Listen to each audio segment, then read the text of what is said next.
Hey buddies, here I am. We are back after quite a long break as Becky and Ben went home to Ontario to visit family. I stayed back here, and for the last while you guys have been... Oh, I gotta do the Mark Twain thing. Rumors of my death have been greatly exaggerated. I just spent the week playing TF2 and doing a lot of business housekeeping, some literal housekeeping.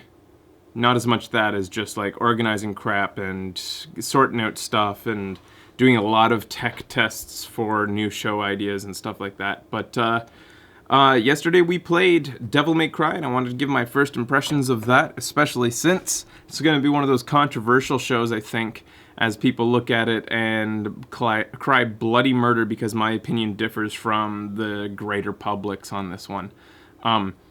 First thing out the gate, I don't think it's a bad game. I don't think it's a bad game at all. I think it's a good game. It is not worth $59.99. It is not a full price title in my opinion. Every time I look at a game, most of the games that we play, 90%, 99% maybe a little less, are going to be worth playing. The question always is, how much money is it worth spending to play it?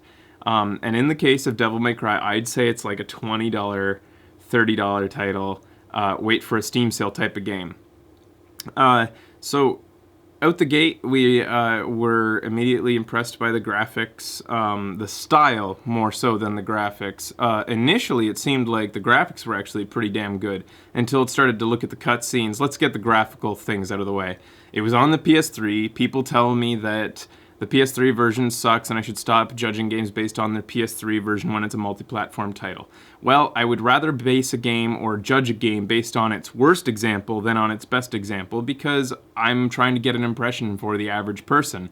And the average person might not own an Xbox 360 or a PC capable of playing the game, so I want to see it. I say this, but then I also want to see the best graphics as well. So, because I played Hitman on the PC and maxed out the graphics and loved it. But anyways, I just don't think it's an excuse when it's a multi-platform title and people say, well, it's just not good on that one. It's not its fault. Yes, it's its fault. You need to, when you're a game dev, you need to make sure that you're putting your best foot forward for everybody.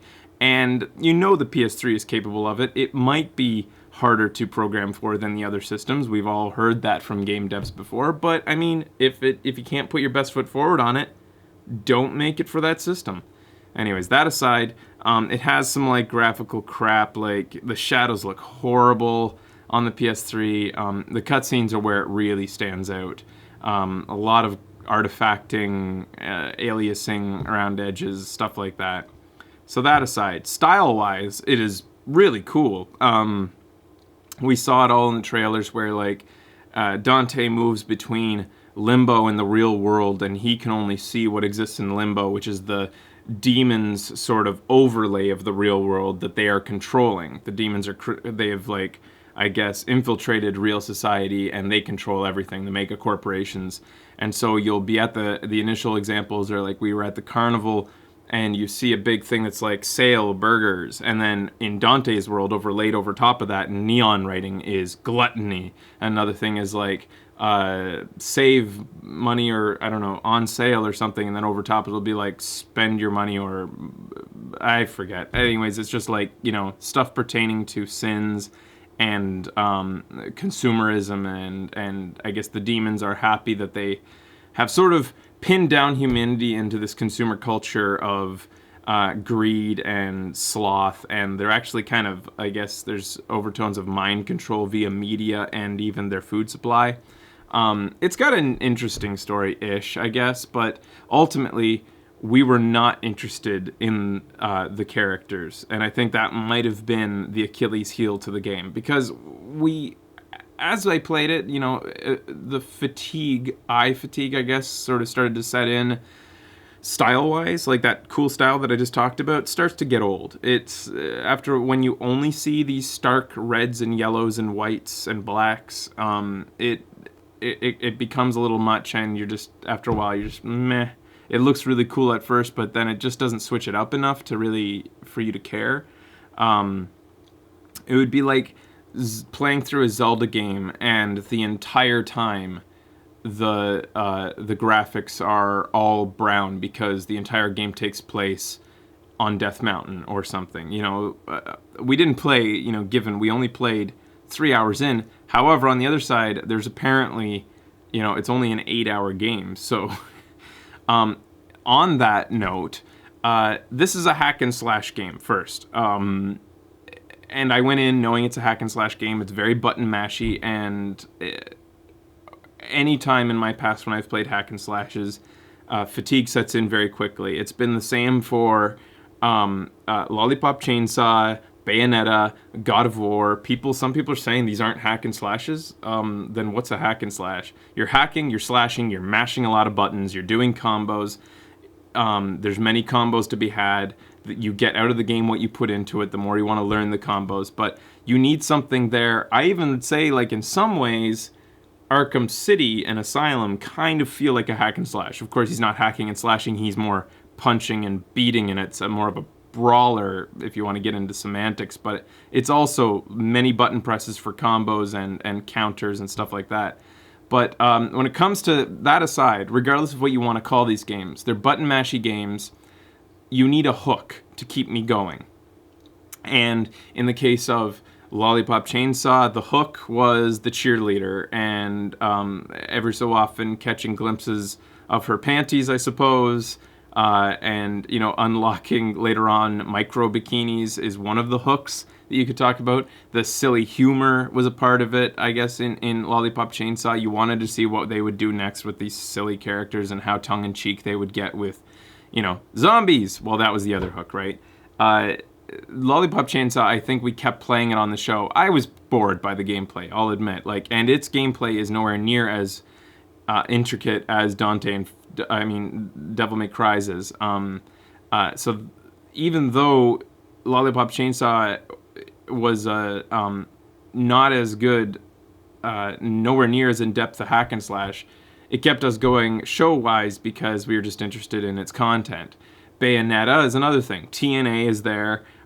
Very similar story. Demons, real world versus, heaven and earth and that sort of stuff. And she's a demon fighter.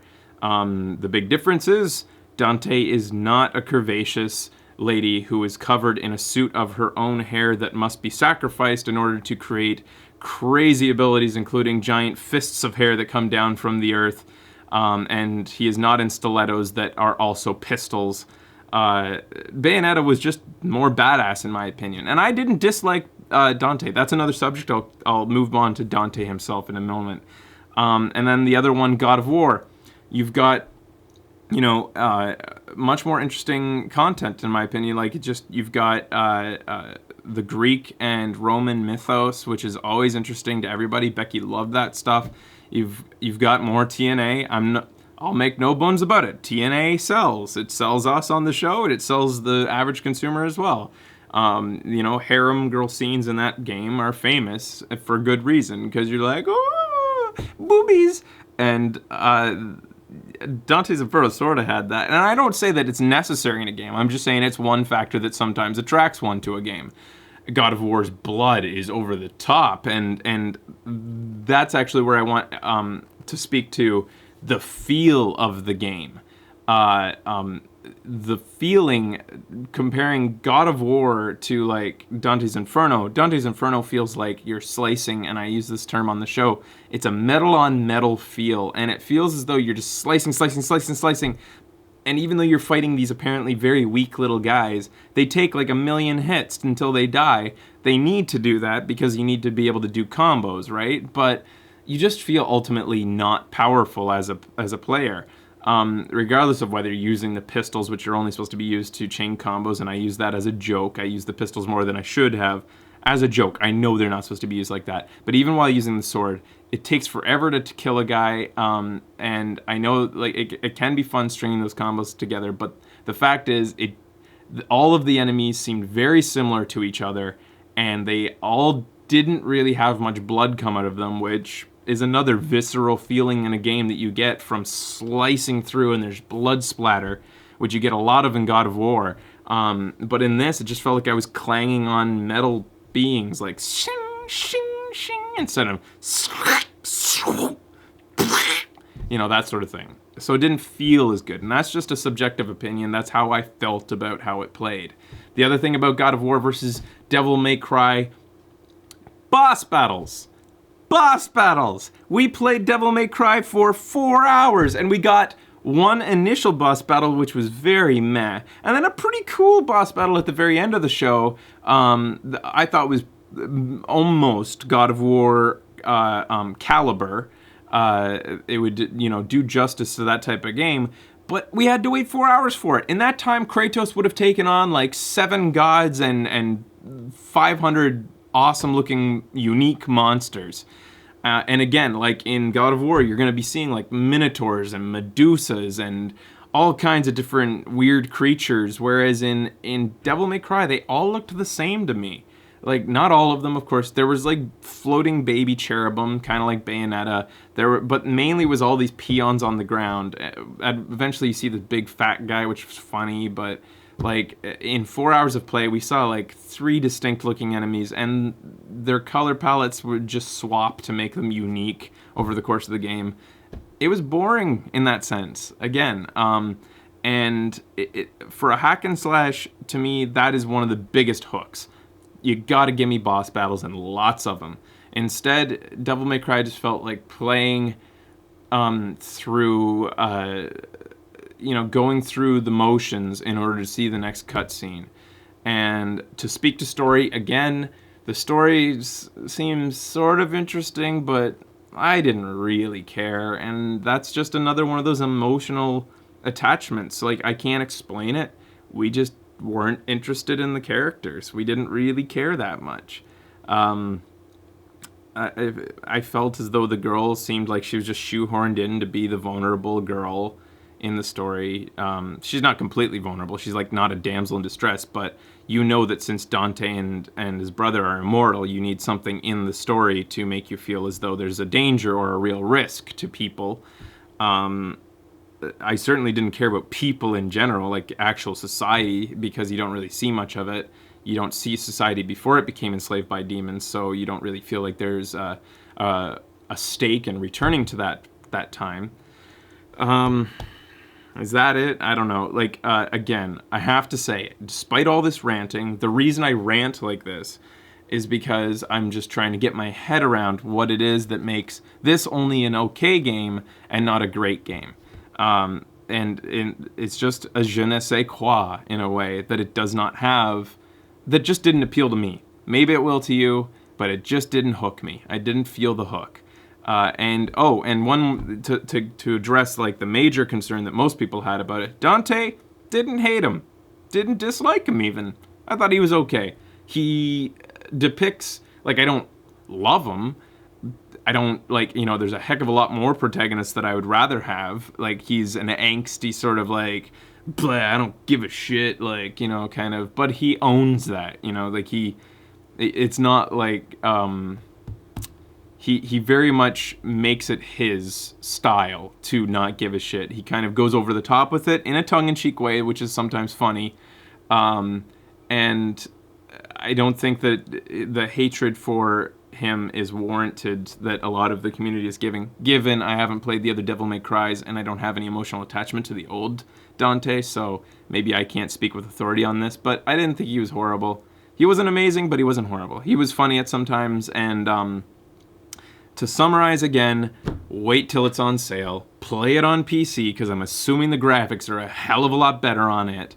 And I think the PC version comes out in a week, and you can actually, if you look around online, you can get that on Steam with a Steam code for like as low as like $34 or something like that. So don't pay full price at a retail box copy, because it's not worth it. It's only apparently 8 hours long, and apparently only has 4 or 5 boss battles, which is just can't get over that. I don't understand that.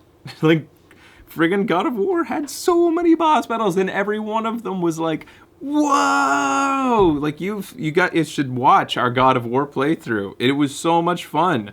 And it's just, I know that a lot of people are going to say it's just quick time events. Well, in a way, the Devil May Cry boss battle we played at the end kind of didn't feel much different than a series of quick times. I mean, yes, I was tapping the buttons a lot more, but it was it was very routine, like sort of formula. I felt like it wasn't much different than quick times. And to be honest, quick times, I'm not completely against them. And maybe it's just my style of games. I'm just there to be entertained. And if it really just boils down to a movie that requires you to press a series of buttons to keep the movie going, sometimes I like that. I don't know. Maybe that's just me, but I think it's fun sometimes.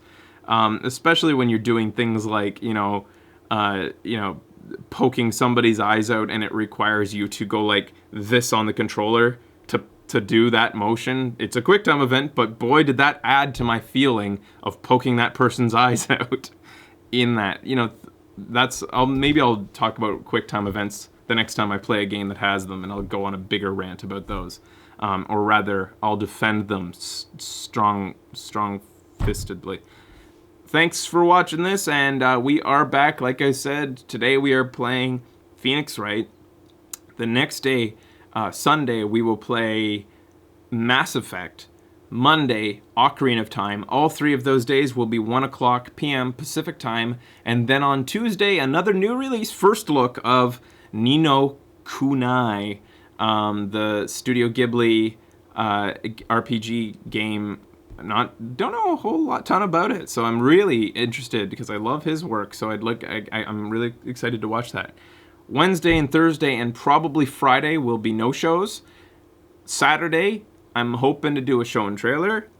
Sunday, we'll get back into our long hauls again. So Sunday will probably be Phoenix Wright, followed by Mass Effect on the Monday, and then Ocarina on Tuesday, probably. This is all tentative. The further away I predict, the more likely it is to schedule changes, but that's just, I know you guys like to even hear my guesses as to what we'll be doing, so there you go. I'm pretty sure we'll stick to that, though. All right, guys, we'll see you today at 1 o'clock. I love you. Bye.